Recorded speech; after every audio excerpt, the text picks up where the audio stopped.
Good morning, good afternoon, good evening. Regardless of where you find yourself and what time of day it is for you, we are deeply grateful to the hundreds of you who are joining us at Sapir for our virtual conversation on the topic of disinformation, gruesome images, and the digital fog of war. Question for you. You ever wonder where that turn of phrase, quote unquote, fog of war actually comes from? I mean, it's among the most widely cited military concepts out there. So for those of you who are students of military history, you already know that it's often attributed to the 19th century Prussian military general and theorist Karl von Clausewitz. Because he wrote in his book, which is entitled On War, he wrote that, quote, war is the realm of uncertainty. 3/4 of the factors on which action in war is based are wrapped in a fog of greater or lesser uncertainty. A sensitive and discriminating judgment is called for, a skilled intelligence to scent out the truth. That was Clausewitz in the mid-19th century. But it wasn't until 1896 when a British colonel by the name of Lonsdale Hale actually first coined the term itself, the phrase, in a book appropriately called The Fog of War, which he describes as, quote, the state of ignorance in which commanders frequently find themselves as regards the real strength and position, not only of their foes, but also of their friends. At the time, when the 19th century, the domains of war that they were describing were limited to two primary dimensions, right? One was land and one was sea. In the intervening years, new frontiers of warfare started to emerge in the air, in space, and in cyberspace. See, when Clausewitz and Lonsdale coined both the concept and then the phrase, there didn't exist the notion of information warfare. The battle space was relegated to what we now refer to as the offline world, sort of a concept that didn't even exist 150 or 120 years ago. But neither did radios or televisions or personal computers or the internet or iPhones or social media platforms or AI-generated content. Today, we inhabit a dramatically different world, which means that the perception of the experience of war can be replicated in the comfort of your living room, or on your way to work in the subway, or while you're waiting for a friend at a restaurant. We don't wait for the nightly news for updates, or wait to read above the fold A1 headlines in our newspaper. Today, we can quote unquote witness, like really witness, a relentless flow of photos, videos, testimonials. You can watch dash cam footage or GoPro videos recovered from the Hamas massacre on October 7th. You can see violent images and videos from the war itself between Israel and Hamas, which is now in its 97th day. Some of the content is accurate, some of it is unverified, some of it deliberately false. Regardless, the sheer volume of information, true or false, murky or not, all of it is at our fingertips, and the volume is staggering. So really, like, in addition to our own preconceived biases, our own personal affiliations, our own identities, this content influences how we see, how we understand, and how we respond to the war. For many people, myself included, this can be quite dizzying, right? This is a polluted information environment. And in that environment, how do we unravel what's reality? How do we ensure that we are sophisticated consumers of information? What is the role of social media companies in perpetuating this ecosystem? And how do governments and terrorist organizations utilize this domain to their own advantage? In sum, how do we contend with the digital fog of war? Now, to help us unpack this, we asked two brilliant minds to join us for today's conversation. Though they have quite different experiences, they both shared the inestimable credential of being Sapir writers, having each penned critically important pieces in the current issue of Sapir on technology. Our first panelist, Dr. Tehilla Shwartz Altshuler, is a senior fellow at the Israel Democracy Institute, which is a Jerusalem-based independent research center dedicated to reinforcing Israeli democracy. She is a technology and law expert, having received her PhD in law from the Hebrew University and having completed a postdoc at Harvard University's Kennedy School. She most recently published a book entitled, quote, Humans, Machines, and the State Towards Regulating AI in Israel, which pioneers the discussion on AI regulation in Hebrew. And then earlier in 2023, in collaboration with the Israel Internet Association, she co-authored a comprehensive study on regulating social media platforms in Israel. Most importantly, she penned a phenomenal essay in Sapir called Israel's Snowden Moment. I encourage you to read that essay and welcome Dr. Tehilla Shwartz Altshuler. So glad you're here. Thank you for having me. And our second panelist is Zvika Krieger. Zvika has had quite an eclectic career. He was the first ever director of responsible innovation at Meta, where he helped surface and address potential product harms at the platform. Before that, he was at the World Economic Forum, where he launched centers for the Fourth Industrial Revolution in 13 countries. Before that, he served as the first, and I think the only thus far, representative at the US Department of State to Silicon Valley. He worked on Israeli-Palestinian issues at the Defense Department and at the State Department, and also served as a journalist in Egypt and in Lebanon. And these days, he has two jobs. One, since October 7th, he's been advising many major social media companies on the issues we're going to discuss today. And he also serves as the spiritual leader of Chachmat Halev in Berkeley, California.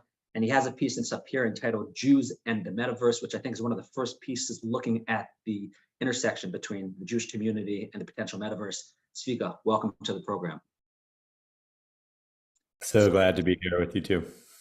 Amazing. Okay, so let's dive in. As a reminder, if you are new to Sapir, here's what we're going to do. We're going to have a 35-minute conversation, the three of us, and then we're going to take questions from the audience in the final 15 or 20 minutes. So as you listen to the conversation, conceive of thoughts, share it with us, and I'll try to bake them in. And if you don't want your name mentioned, just write anonymous. All right, let's dive right in. Tehilla, let's start with you.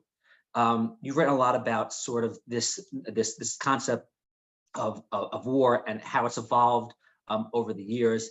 I think the IDF and the Israeli government in general has kind of long been plagued with concerns about hasbara, right? How they use their public diplomacy tools to affect global perceptions. So help us understand sort of this new chaotic information environment, and how is the Israeli government attempting to sort of share its story?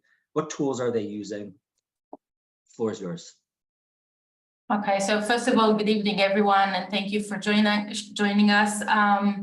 Hasbara has always been a complicated notion, as you all understand, and maybe sometimes there's a need to explain the failures of Hasbara. So I do not represent the Israeli government. I work for the Israel Democracy Institute, which is apartisan, but I'll touch on a few points. I think, first of all, that the current Israeli government, and we need to say it, first and foremost, has not created a platform of trust vis-a-vis the Western world, perhaps quite the opposite. Extreme statements that aimed at I would say, the local political base in Israel become materials that we've all seen earlier today at the Court of Justice in The Hague, making Hasbara very complicated for Israel.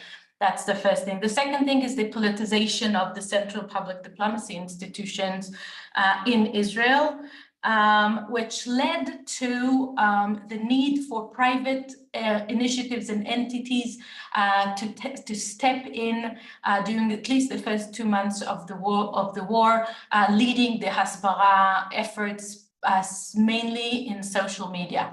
And we're going to touch on social media in a second, but it's also important when we look at the entire, I would say, information ecosystem to look at traditional media. Yochai Benkler, a Harvard law professor, published a book in 2020 where He actually said that one of the main sources of fake news in our information system, ecosystem derives from traditional media and not from social media. He referred mainly to the 2020 elections in America.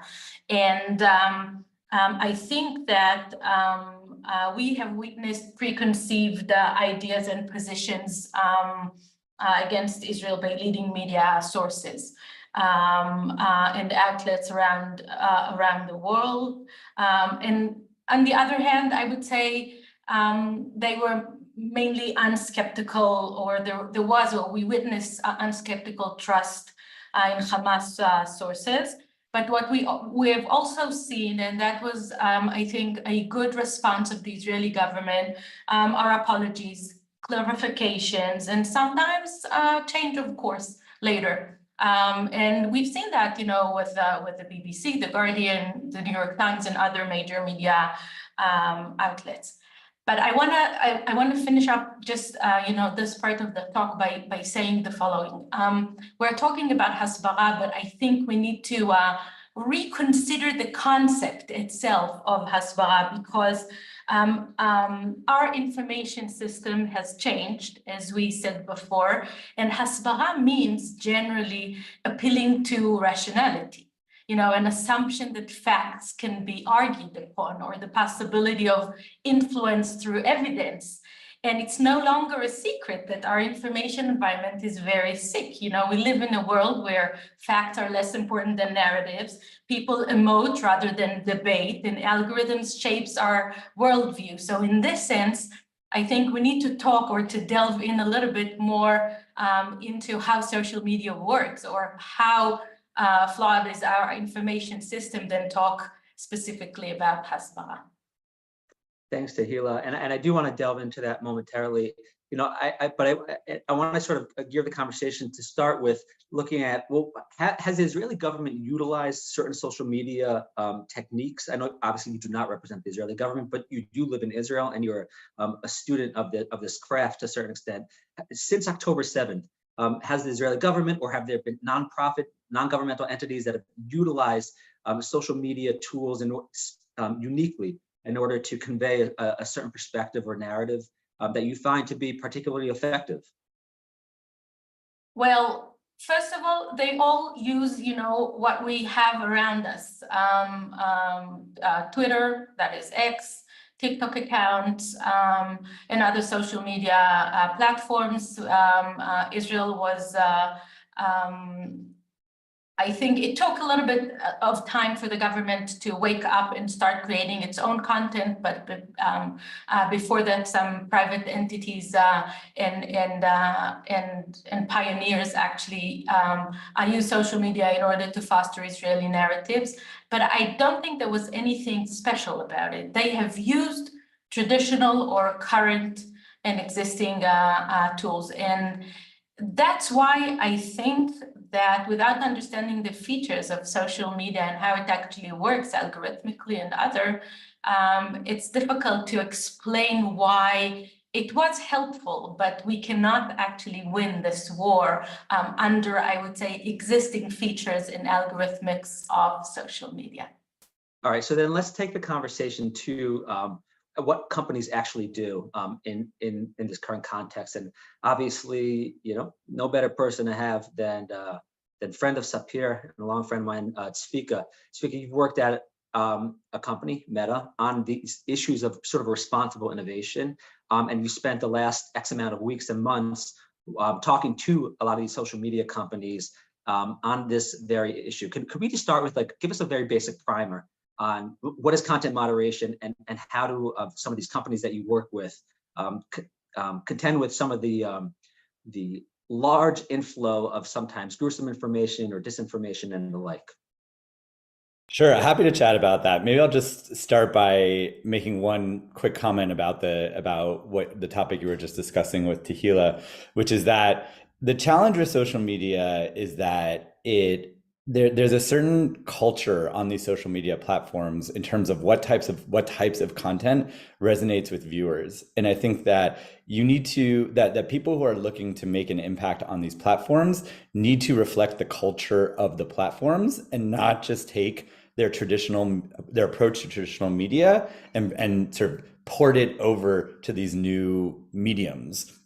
And so, for example, on platforms like, particularly on TikTok, but Instagram as well, what's valued on these platforms is more of a real, unpolished, first person, shaky camera, authentic type of posting. And so really any organization comes at it from a disadvantage. You see a lot of organizations, having these well-polished, beautifully produced videos that they're putting out on social media platforms. And actually those types of formats don't resonate as much with the types of, with what audiences are coming to these platforms for. And it really values individuals talking in an unvarnished and unproduced and unpolished kind of way. And so a lot of any entity that's looking to make an impact on social media needs to create content that matches the culture of the platform. And unfortunately, too many people from organizations and governmental bodies that are trying to play in that space they aren't digital natives in that way. They aren't natives. They don't participate in the platform, and so they don't understand the culture of the platform. So we can delve deeper into that later.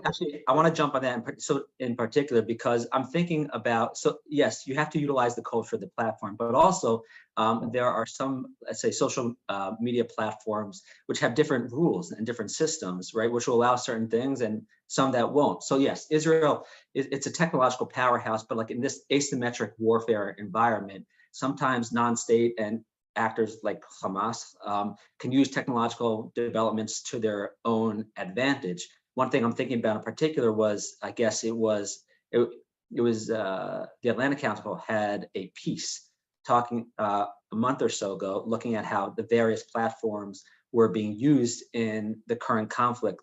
I didn't know this, but Telegram, for example, is an incredibly popular platform for Hamas. Like, why is Telegram a popular platform for Hamas? What can they derive from Hamas that they couldn't necessarily get from other social media platforms like X or Meta and the like? Yeah, I mean, I do think that it's not a one-size-fits-all strategy. The content that thrives on Instagram is actually quite different from the content that thrives on TikTok, and absolutely different from what thrives on WhatsApp or Instagram. And so having a more nuanced take on the on content creation to match the platform is essential. You can't take a one-size-fits-all approach. But I'm happy to go back to answer your initial question that you posed to me, which is about content moderation. And so, I've spent many years working sort of directly with the content moderation teams at Meta, which includes Facebook, Instagram, and WhatsApp, and Messenger, and a number of other products, and also now work with most of the other major social media companies on these topics. And I think that most people don't understand the thoroughness and the depth with which companies approach content moderation. I spent many years working in government, and it almost felt like I was working in government when I worked in these tech companies, because they have these massive governance systems within tech companies. And essentially what you have is policy experts who work, hundreds, if not thousands of policy experts that work within these companies, writing detailed policies, starting with like a high level principle about what content is allowed to be on these platforms, and then diving down into some 100 and sometimes 1,000-page documents that delve into the minutia and try to map out every situation in which and how that ruling might be, or how those policies might be applied, because then those policies have to be implemented by this army of tens of thousands, and in some cases hundreds of thousands, of content moderators that work in concert with AI algorithms that try to spot this type of content, that intake content that is flagged by users, and they sit there for 8, 10, 12 hours a day going through content and reviewing content, sometimes having no more than like 3 or 4 seconds per piece of content to decide how to how to rule on them. When I was at Meta, they recommended that every director there spend a day as a content moderator just to get empathy for the job of a content moderator. And I can tell you, after spending a couple hours as a content moderator myself, my head was about to explode. And so it's a really challenging job for moderating content. And then, of course, those policies have to be localized because the policies are actually different in every geography. So a piece of content that appears in France might stay up, whereas that same piece of content might be taken down in Pakistan or in Brazil. And so there's localization as well. And the other point that I wanted to make, and I could talk for hours on this, so I'll stop now, and we can always sort of double click on any of the topics. But these companies are staffed with leading experts on these topics. I mean, some of our former colleagues, Hanan, from the State Department, from the White House, from the intelligence community, from the CIA, who were sort of world-leading experts in terrorist organizations and extremist organizations. Now they work in companies like Meta, developing the policies around this. And they also have very robust outreach mechanisms to reach out to experts, to reach out to civil society and NGO groups and activist groups and advocacy groups on all ends of the spectrum to inform these policies. And so this is not just some willy-nilly operation within these tech companies. In many ways, they have more expertise than many governments do in these areas, not to mention robust mechanisms for collaborating with governments to get their input on policy development. And the challenge with this process is that it's generally a very long and deliberative process. It can take up to a year or two to craft a new policy around, and then create all of those cascading guidance documents for this army of tens or hundreds of thousands of content moderators. But then what do you do in a situation like the situation that we're in, where new policies need to be developed in a matter of minutes or hours or days, let alone weeks and months and years? And so that's where some of the unique challenges that we're seeing on these social media platforms. And some of the content moderation is done by individuals, and a lot of them sometimes, especially in a war context, will likely have to look at some pretty awful things. And sometimes it's also, some of these platforms utilize computerized, or AI generated attempts to ban certain information. Tehilla, my sense, given that, is that we're seeing a higher volume of graphic information with more regularity than in previous conflicts, and I could be wrong. I don't have the data to support that, but on the Israeli side, I'm thinking, for example, of the deliberate decision by Prime Minister Netanyahu within the first few days of the war, after the atrocious massacre by Hamas, to release. I remember where I was actually when I looked at it. He released just a really gruesome image of a murdered baby, right? A week after the massacre. This seems like and again, I know you don't work for the Israeli government. I'm just very curious what the discussion is like within Israel proper. What was the strategic calculation there? This seems like a relatively new phenomenon by the government to release this information, to release this image. To what effect and how effective has it been? What's your sense? So first of all, before I answer this important question, let me refer back a little bit to the responsibility of social media platforms, because I don't think we have completed this discussion. So I totally agree with Zvika, and I appreciate the effort that social media platforms actually put, first of all, in crafting policies, and also in implementing them and enforcing them. However, we all need to understand, first of all, that they are continually failing in doing this content moderation. And it's not me or the Israeli perspective or the war itself. The European Union said this explicitly, for example, with regard to the Russia-Ukraine war. So that's the first thing. The second thing is that when we talk about content moderation, we make this assumption that, first of all, we talk about an isolated platform, and also we talk about an isolated piece of content. But this is not how it works in the whole information ecosystem. This is not how information is being spread among this various of social media platforms that we see. We also cannot only talk about disinformation in the sense that there's this one teenager who actually is a very original content creator. We should talk about what the European Union actually calls FIMI, which is foreign information manipulation and interference. Not everything that is happening on social media is coming, bottom up by isolated people who sit in their home and actually, publish their own ideas. It is being done by countries and by governments and by non-state actors, and it is being coordinated along the whole information ecosystem. So and sometimes we can also see what we call, the race to the bottom, because material is being posted, let's say on Telegram, when there's no content moderation whatsoever, ideologically. Yeah, so something starts there, and then it moves to WhatsApp, and then it moves to Twitter, and then it goes to the television. This is a race to the bottom pipeline that actually creates a very, very toxic information environment.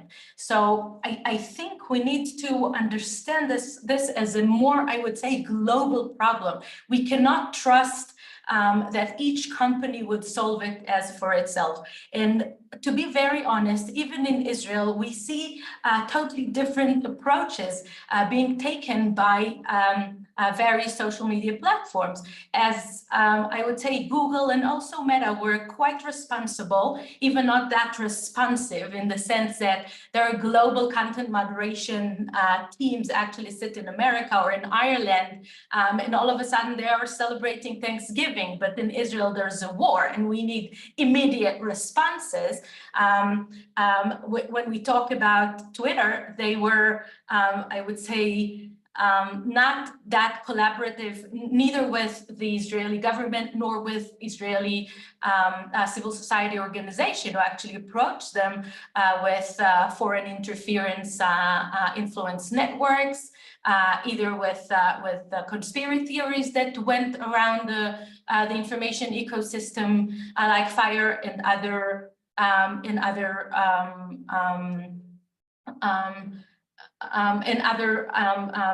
phenomena like that. And we also need to remember that when we talk about content moderation, we kind of look for the coin under the flashlight. Is that what you're saying?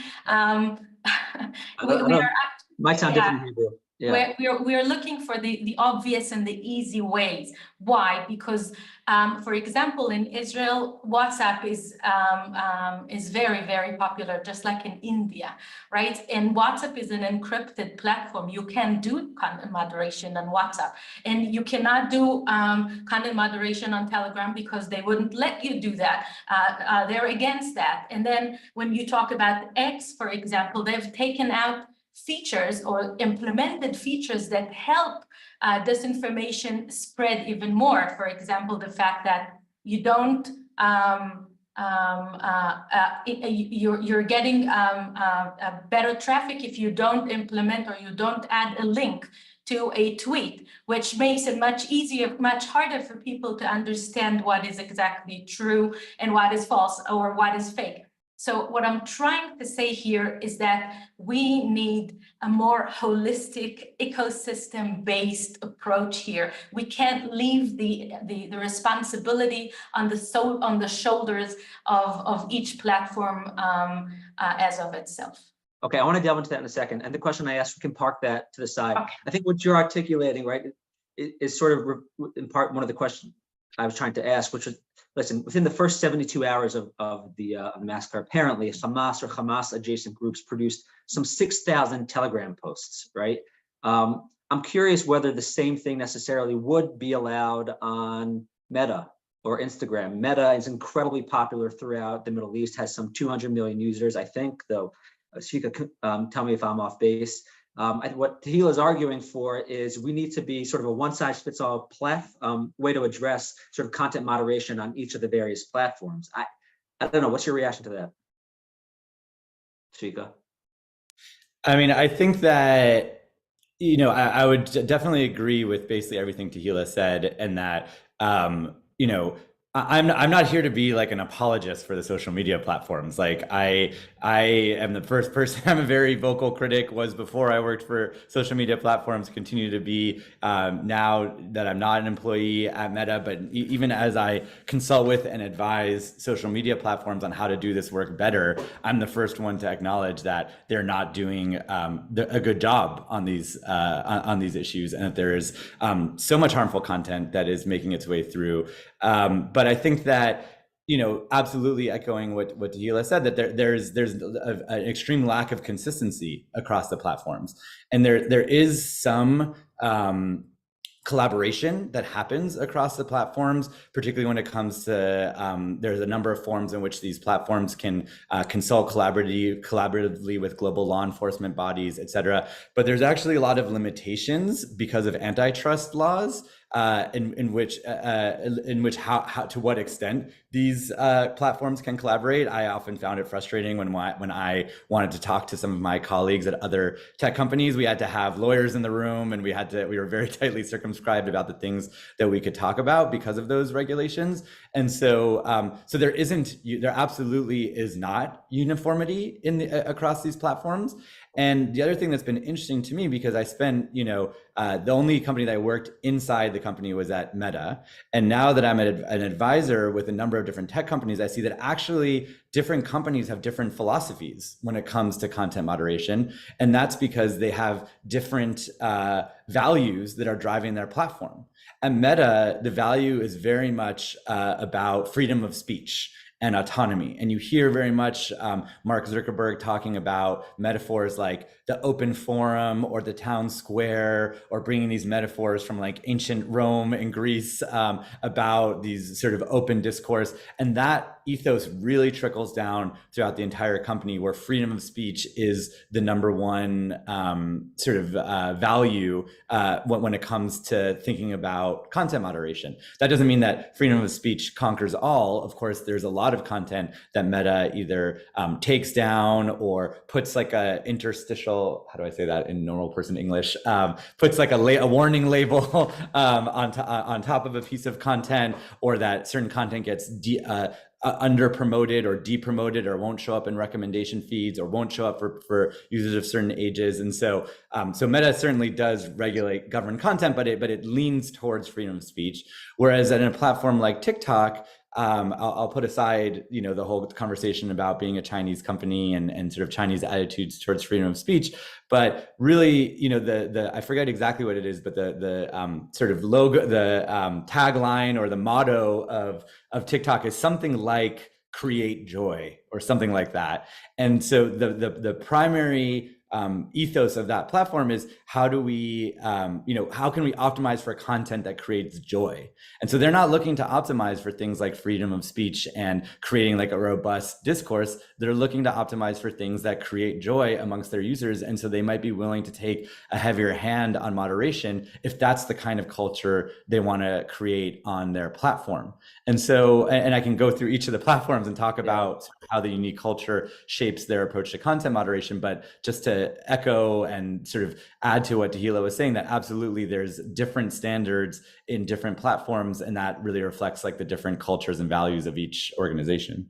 Just to stick with TikTok for a second, they've come under some scrutiny and some criticism of late, in part because, yes, if they were originally intended to just serve as a platform for kids to do fun dances, that's one thing, but oftentimes it's become the central province through which youngsters, young people, and all people receive their news. And oftentimes that news, or not that news, that information is, through hard to verify videos, or, intensely polarized information, including about the war itself.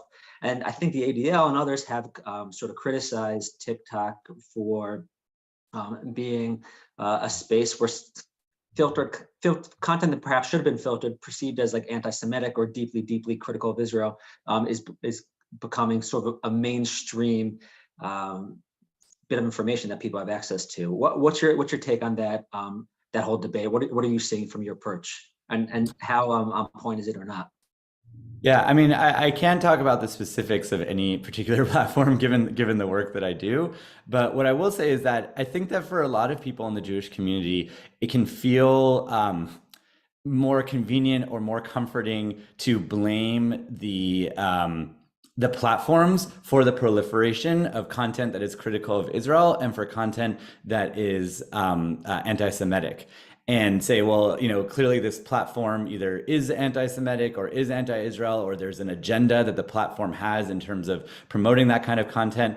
But the reality is that the platform is actually primarily being driven by the users of the platform, and that if you look at surveys and if you look at population data and demographic data, like a significant majority of Gen Z people, I'll say just in the U.S., but there's probably it's probably globally as well, and millennials as well, hold views that are anti-Israel. And so the proliferation of that kind of content, and there's all sorts of reasons which we can get into later as well about why that content is perhaps more compelling than why anti-Israel and anti-Semitic content is particularly compelling. But I don't think that you can necessarily ascribe the proliferation of content to an agenda that those platforms have. I do think you can, I think we need to have a long, hard look at why are the users of these platforms disproportionately holding those kind of views and feeling sympathetic to those kind of views in ways that are not about the platforms pushing that kind of content. That said, I do think that a number of these platforms have been falling short in terms of their content moderation and algorithmic design when it comes to this kind of content. And the ADL, a number of organizations, have made some very compelling critiques. And the evidence of that is that the platforms have responded and have said, you're right, and here's a list of things that we need to do in order to fix our role in this problem. And when I was at Meta, the ADL critique of TikTok happened just in the past few weeks. When I was at Meta, there was a similar critique that happened from the ADL, and I was part of a large working group there that had to go point by point through all the ADL's critiques and had to develop a strategy for how we were going, to first of all to see whether those critiques were correct and were accurate, and in some cases they were, and in some cases they weren't. And for things that were accurate, we had to make an action plan and execute on that action plan to address those issues. And so I do think that the platforms, the way that they do content moderation and algorithmic recommendations and things like that, I think there are ways that they can improve, but I do think it's a little bit too convenient to ascribe ideological motives to these companies, and it's more palatable for some people, particularly in the Jewish community, than acknowledging that this is actually driven by broader sentiments in the population that drive this kind of content. Reminder, now's a great time to share questions. If you have them, we're going to try to get to them in about 5 or 6 minutes. And before you know it, the conversation is going to be over. So if there's something top of mind or something you've heard, please share with us your questions. Tehilla, I want to just zoom back out for a second, because I think we could talk about content moderation for a while, unless you have a response to what Zvika just said. Any strong reactions? A very quick one. I think this conversation has become very, very American, if I may. But there's, on the other side of the ocean, there are 400 million users at the European Union. And Europe has taken a different approach towards social media and have passed a new legislation called the Digital Services Act, which went into force at the beginning of 2023. And over there, Europe is actually looking for algorithmic transparency, not about ideological biases against Jews or other people, or other protected groups, but they do want to see how the algorithms might encourage harm to protected communities. They also want to see how social media companies actually enforce their community standards and their content moderation. Do they do it in an appropriate and equal way? So all those things are possible. And what I'm trying to say here is that the idea that this is like a given or something that came up with nature, that social media platforms should not be regulated and should do everything voluntarily is not a necessary idea. It's not, this is something that Europe is actually taking very, very seriously.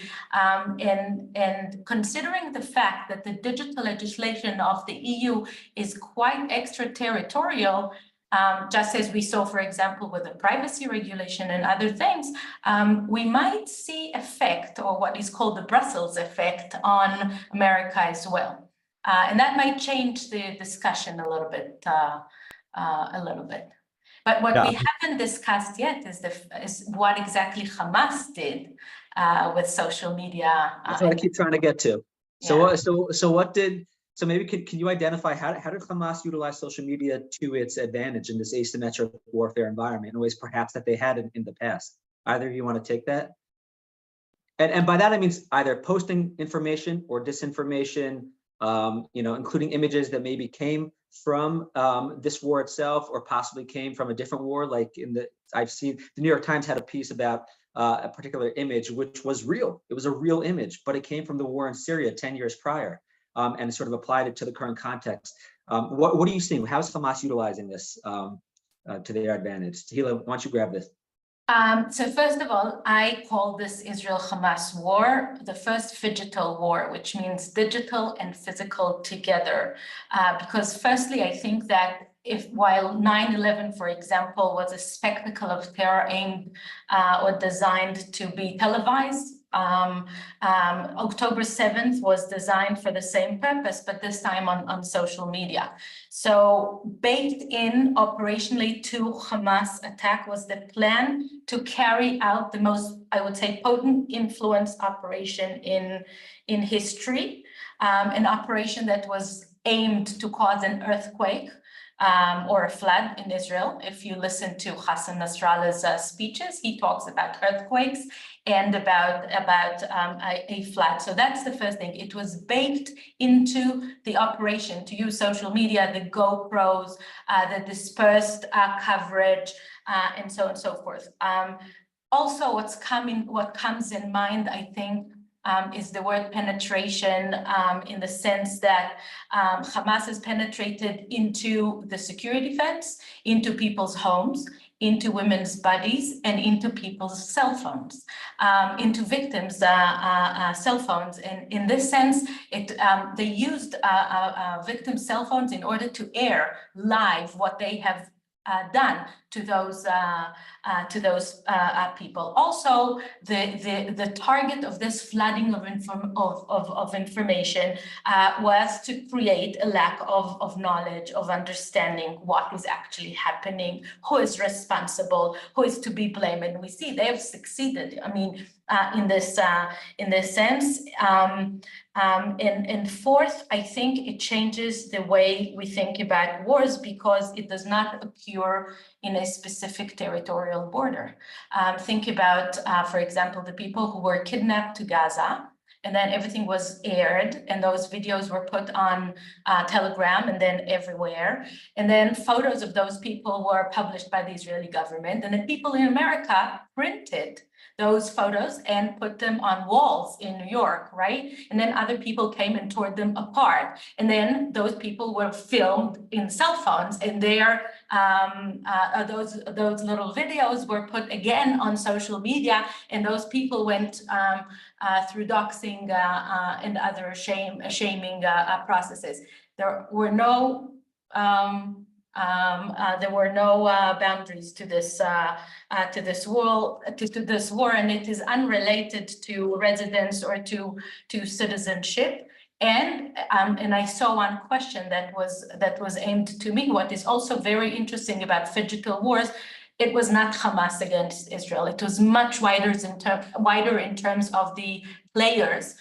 Russia, we've seen a massive amount of Russian propaganda campaigns around the Israel-Hamas world, and I want to say it was not aimed only at Israelis. It was aimed at Jews all around the world. It was aimed at other populations in America. We've seen Iranian massive information campaigns.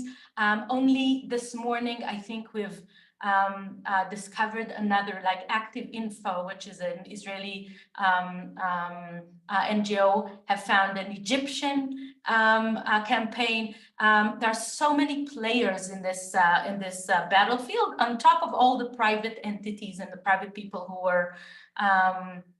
were involved. So in this sense, it's not election meddling, it's not social unrest, it's actually seeing social media being, I would say, the base for a war. And in this sense, it is very, very interesting. It's a huge experiment, and people, unfortunately, we are the victims of this experiment. Yeah, it's I mean, obviously the tech platforms are major players on the world stage and impact the lives of individuals. This next question, Zvika, I'm gonna share pose to you. Anonymous asks, is it possible to quantify the incentive for platforms to regulate or not regulate their content? From the outside, it appears that the business model highly disincentivizes substantial regulation and moderation. So it often appears that, quote unquote, attempts to moderate content amount to smokescreens, avoiding any threat to the bottom line. I mean, obviously it depends on the particular platform, but what's your take on that? It's a really great question. And the first thing I want to say is I want to plus one to what Tehilla said about the huge glaring gap or sort of glaring vacuum of regulation here in the United States. I'd say it's an embarrassment to the American sort of governing system that we haven't been able to get our act together to regulate social media companies. And Europe is absolutely taking the leading, the sort of holding the banner, the mantle in terms of leadership on these issues. And in many ways, the US is just riding the coattails of European leadership. And I think it's a huge abdication of US government leadership across political parties, across partisan lines, the White House, the House, the Senate. We are starting to see some leadership at the state level and through the state attorney generals.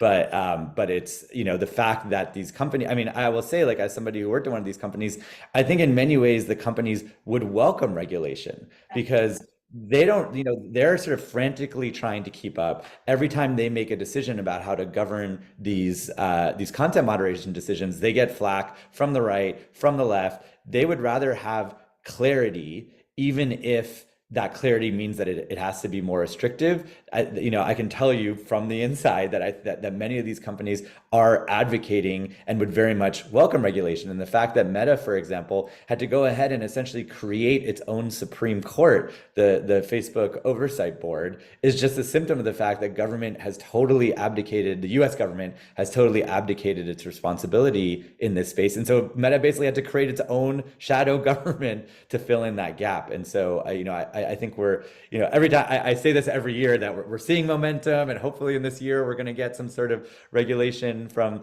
the House and the Senate. But every year I'm disappointed, and so I'm not too optimistic. But I do think in some ways, because of the size of the European market, when Europe regulates, it tends to set a standard for the whole world, as we saw with GDPR, the European privacy regulation, and I think we'll see it with the Digital Services Act that Tehilla mentioned. In terms of incentives and the very good question that was anonymously asked, yes, I think in some ways there is an incentive to not moderate or to only lightly moderate content on these platforms, because it creates, what some people refer to as the outrage economy, that people get, outraged by this content, and so they engage more and they get more polarized, and it creates more of a sense of addiction and more compelling content. But I will tell you, as someone who has access to the user data when a lot of these platforms were studying user behavior around this, is that on the one hand, yes, there is an argument that this type of content, this sort of polarizing, anger-inducing, extremist content does raise engagement. We are starting to see data about the long-term negative effects of this content. Of course, it has long-term negative effects on society and discourse and civility and all, democracy, human decency, all of these metrics that we care about. But it's also having a long-term negative effect on the metrics that get at the core of the business interests of these companies. Because at the end of the day, if there's a product where you're using this product and every time you put down your phone, you feel angry, you feel demoralized, you feel incensed, that's not like most people don't actually like feeling that way. And so you're starting to see people's attitude towards the products themselves start to decline. And that's like an early, like a canary in the coal mine of people starting to turn away from that product. And I think that you actually are seeing, without naming any companies in particular, that companies that are optimizing for anger and outrage, you're actually seeing users start to leave those platforms. And that there's a number of alternative platforms that are optimizing for positivity and civil discourse, kindness, generosity, balance, nuance, that you can design for those things and you can optimize for those things, and users are actually moving towards those platforms. Just a little plug, I write about this in my article in Sapir, so you should check out the latest technology issue to read more about that. But I think that when you talk about incentives, yes, I don't want to sugarcoat it, there is an incentive to promote polarizing and explosive content, but there also, I think the companies are waking up to the fact that in the long term, there's actually an incentive to create more positive discourse, because that's what users are actually wanting on these platforms. Okay, excellent. I see one more. I'm going to take one or two more questions, and then we're going to wrap this up. Melvin Miller asks, will AI chat assistants reduce the use of social media as a source of accepted truth? And continues, I would add to this, and how accurate, subject to bias and misinformation are these assistants? Tehilla, I see you nodding your head, so curious what your reactions are to that question. So my reaction is that we haven't seen anything yet. If we're talking about social media as super spreaders of disinformation and misinformation, and as a source for distortion of our ability to discern truth from fake, then just wait for machine-generated content and all the biases, the hallucinations, and also the disinformation in artificial content that can be created by generative AI systems. And it's not a coincidence that Sam Altman himself has said that misinformation and disinformation is one of his main concerns while he had decided to set, for example, ChatGPT or half-baked ChatGPT to the public. And here again, I think, and in this sense, I want to add on what Zvika has just said, there's a triangle here. One vertex of the triangle is media literacy and the ability to understand the forces, to understand the abilities, the understand of what's behind social media and other new technologies. The other one is regulation. There won't be any incentive without regulation for the companies themselves to actually implement, I would say, features that would be more social good features into their systems. And the last vertex is technology itself. Technology will know how to correct itself, but it needs to have the right incentives to do so. And those would come from a more informed public and from better regulation. And in this sense, we're talking both about social media, about the future of AI, about the metaverse. It could be other content that is being located on the cloud or app stores as well. I mean, there are so many frontiers in which we need to understand that the features of those frontiers are actually going to affect the fate both of Israel and of the Jewish nation. We have I have a lot to in response to that, but I'm mindful that we only have a couple more minutes. And so maybe I'll ask one final question. And it's actually a variation of a similar theme. We have Adam Lautman, an anonymous person, Lillian Schneider have asked some variation of, do you have any suggestions for resources for how to identify trustworthy sources? Where do people around the world, how do you reverse the impact of some of these trend lines that you're articulating? And I think another way of asking this question is how do we ensure that we are sophisticated consumers of information when there is a lot of disinformation, there's misinformation, there's malinformation, there's really, really challenging things, difficult, gruesome images online. How do we ensure individually and then collectively that we are, smart consumers in this information ecosystem, especially at a time of war? Maybe Tehilla, let's start with you, then Zvika, and then we might have to wrap up. So parting thoughts, Tehilla. So first of all, fact-checking organizations have been proved to be very effective in this account, and follow them both on social media platforms and in their own websites, both in America, in Europe, and in Israel.